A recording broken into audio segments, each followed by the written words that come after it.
autoridades federales, ¿sí? Y las autoridades federales pues eran reticentes, eran contumaces a simplemente acatar la sentencia. Pueden irse a un recurso de revisión ante un colegiado, pero ya tenemos una sentencia de un tribunal federal que, analizando el fondo del asunto, declaró que no se cumplió con el procedimiento para la aprobación de estos libros. Lo que hicimos en Aguascalientes en seguimiento de ese litigio es plantear básicamente el mismo litigio, pero vinculando a las autoridades locales, básicamente con los mismos argumentos. Tampoco vamos a innovar en ese sentido, los argumentos son muy claros, ¿sí? Y en ese sentido, al quedar vinculadas las autoridades locales y al quedar otorgada la suspensión, se tiene que suspender la entrega de estos materiales porque está notoriamente acreditado que no se cumplió con este procedimiento. ¿Se puede intentar cumplir el procedimiento por parte de las autoridades? Para el año que entra quizás, para este año ya no. Digo, porque tiene que ser aprobado de forma previa para que los padres de familia, la sociedad en general, puedan conocer el contenido de esos libros, ejercer su derecho a tutelar la educación de sus menores hijos. De hecho, en la propia sentencia del Tribunal de la Ciudad de México, del Tercer Tribunal en Materia Administrativa, lo establece, ¿sí? Nosotros declaramos inconstitucionales los libros para efectos de este ciclo lectivo. Si en el siguiente ciclo lectivo se cumplieran los procedimientos, sería otra discusión. Pero son procedimientos que no se han cumplido, que tenemos documentado incluso a nivel local, a nivel de Aguascalientes, que eso no implicó en Aguascalientes la consulta, por ejemplo, de la sociedad civil, ¿sí? A nivel Aguascalientes, por ejemplo, tenemos claramente acreditado que en ningún momento se llamó a la participación de actores interesados de la sociedad civil, la Unión de Padres de Familia, las asociaciones vinculadas a la defensa de la vida, la familia, de derecho a la educación, las instituciones vinculadas a la educación privada, que también están concurriendo al amparo. No se les llamó a participar, y en ese sentido, pues obviamente, pues hay una violación del derecho que existe en la sociedad civil a tutelar el contenido de la educación de sus menores hijos, y una violación que además se traduce, como todos lo sabemos, es públicamente conocido, en la falta de calidad de estos materiales. ¿Cuándo podría darse ya la sentencia definitiva? Y si resulta en contra... A ver, el procedimiento de amparo es primero suspensión provisional, que es lo que ya obtuvimos, suspensión definitiva probablemente la próxima semana, ¿sí? Y después de la suspensión definitiva tendríamos que esperar ya una sentencia de fondo, que esa sí podría tardar varios meses, aunque tampoco podemos ser ajenos a la realidad nacional.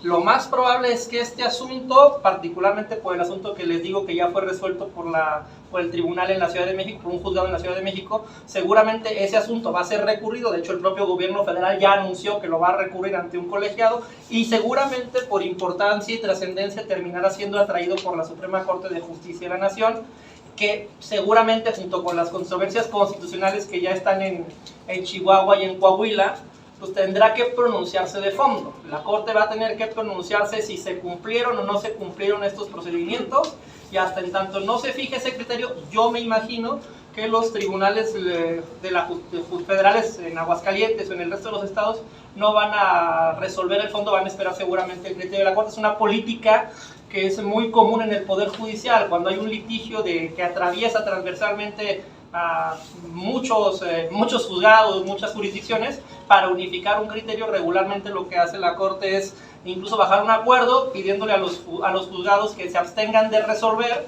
hasta en tanto ellos no resuelven, dictan un criterio, y ese mismo criterio unifica las resoluciones de todos los juzgados a nivel federal. Alan, en algún momento, buenos días. Buenos días. Este tema, ¿crees tú que has andado también inmerso en el tema de la política? ¿Alguien lo quiere utilizar como bandera política para beneficio propio? A ver, yo creo que lo que no podemos permitir es que la educación se vuelva un campo de discusión o adoctrinamiento ideológico. De hecho, lo que hemos estado discutiendo y lo que mueve a los actores aquí presentes es la consigna de educación sí, ideología no. Estamos de acuerdo, ciencia sí, adoctrinamiento no. O sea, lo que queremos es que la educación pública esté libre de toda la discusión, que entre adultos es muy sana, es parte de la democracia, respecto de cómo vemos las cosas, pero que llevarlo eso a la discusión de la educación de los menores lo consideramos inapropiado. Nosotros vemos que la Cuarta Transformación ha intentado politizar la educación. Tú lo puedes ver en los libros, por ejemplo, que van orientados a los maestros, el enfoque de Paulo Freire, la pedagogía del oprimido, que perdonen que lo diga con todas sus letras, eso es marxismo cultural, ¿sí? Aplicado a la pedagogía, son tesis de ideología marxista aplicadas a la pedagogía.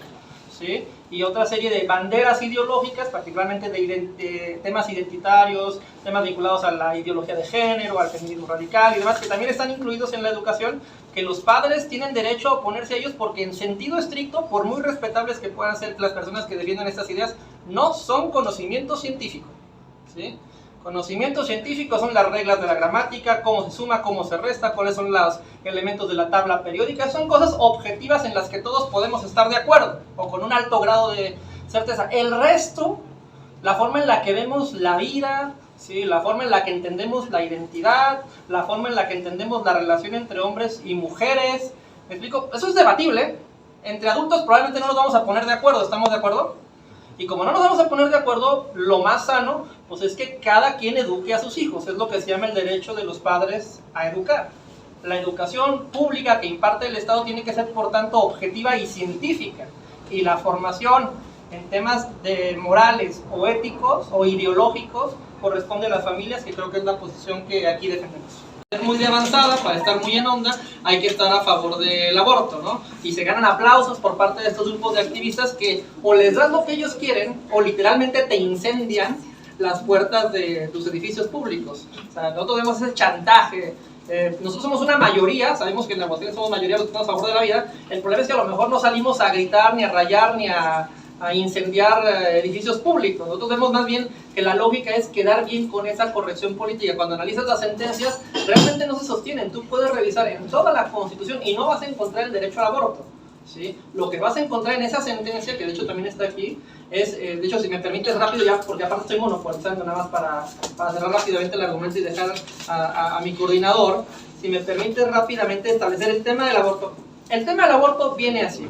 Esta es la sentencia que dictaron ayer, ¿sí? Y esta otra es la sentencia del caso de Coahuila de hace 2 años.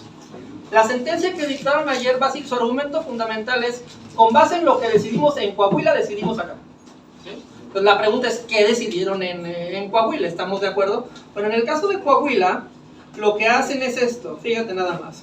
Dice, fíjate, te voy a leer un párrafo textual. Dice, es innegable que el texto constitucional y aún el marco convencional, los tratados internacionales, carece de referencia explícita a este derecho, al derecho del aborto. O sea, te está diciendo, la Constitución no lo establece y los tratados no lo establecen, ¿sí? Te lo dicen textualmente la Corte, pero lo dice. Pero de la lectura conjunta de los derechos a los que se ha hecho referencia, ahorita los leo, ¿sí? Se conduce inequívocamente al reconocimiento de esta prerrogativa. O sea, me lo estoy inventando, ¿sí? ¿Con base en qué me lo estoy inventando? Me regreso para darle coherencia al argumento.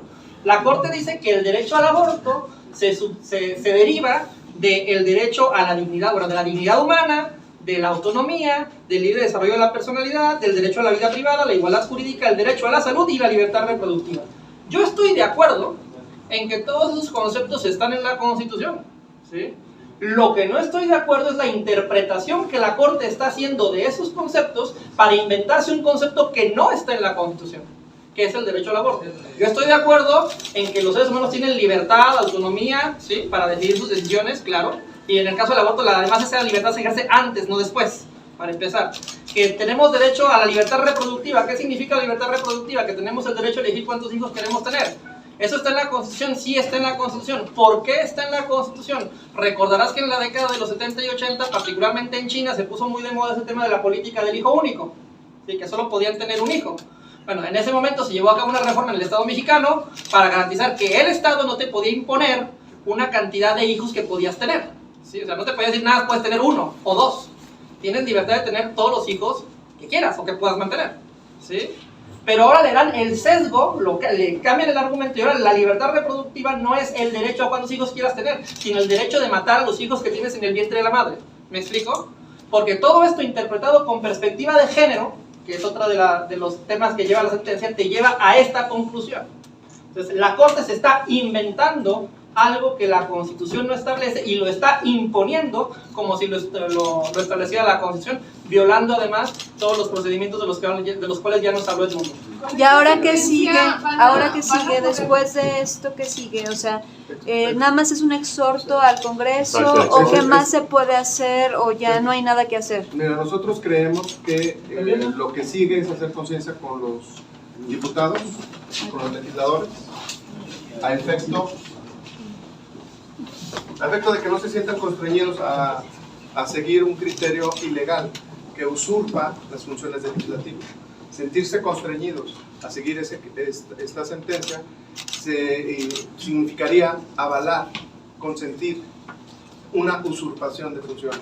El poder es inaudito que la Suprema Corte diga, se concede el amparo a fulanito y a sultanito, dos asociaciones civiles, para el efecto de que se deroguen estos artículos, y aparte de que han sido declarados inconstitucionales, y aparte antes de que finalice el periodo ordinario de sesiones. O sea, se está inmiscuyendo en la vida interna del Poder Legislativo. El Poder Legislativo es una soberanía, y los diputados deben de ejercer su voto al legislar de manera libre y sin coacción. Y votar en contra no significa desacatar. Votar en contra no significa caer en un desacato. Y no legislar en un sentido no significa caer en un desacato. Entonces, la Suprema Corte ha incurrido en una falta grave, constituyéndose de facto en el supremo poder legislativo de la nación. O sea, esta sentencia, aparte de todos los vicios de que viola, o sea, la Ley General de Salud le reconoce dignidad al genoma humano, y la dignidad, no existe dignidad chiquita ni dignidad grandota, y si no existe la dignidad chiquita, casi no vale, y la dignidad grandota, bueno, cuanto más está más crecido, ahí sí se respeta. Eso es incorrecto, eso es ilegal. La dignidad es íntegra, total, desde ese instante. La Ley General de Salud así lo precisa. De lo que está pasando en el tema de la educación, crear un espacio para que padres de familia, maestros y organizaciones actúen juntos en defensa de la educación y los niños, y generar una plataforma que permita tener de manera fácil y accesible materiales curriculares de calidad, textos y videos de especialistas y pedagogos para avanzar en el aprendizaje. Se ha creado la plataforma llamada Niños que sí aprenden.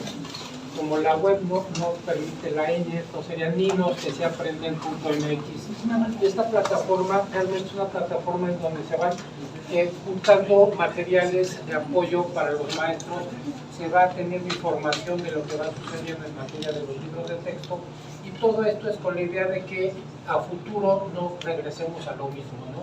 Es importante, como se mencionó hace rato, que se lleven los procedimientos adecuados. No podemos tener libros de texto sin tener primero planes de estudios aprobados y estudiados.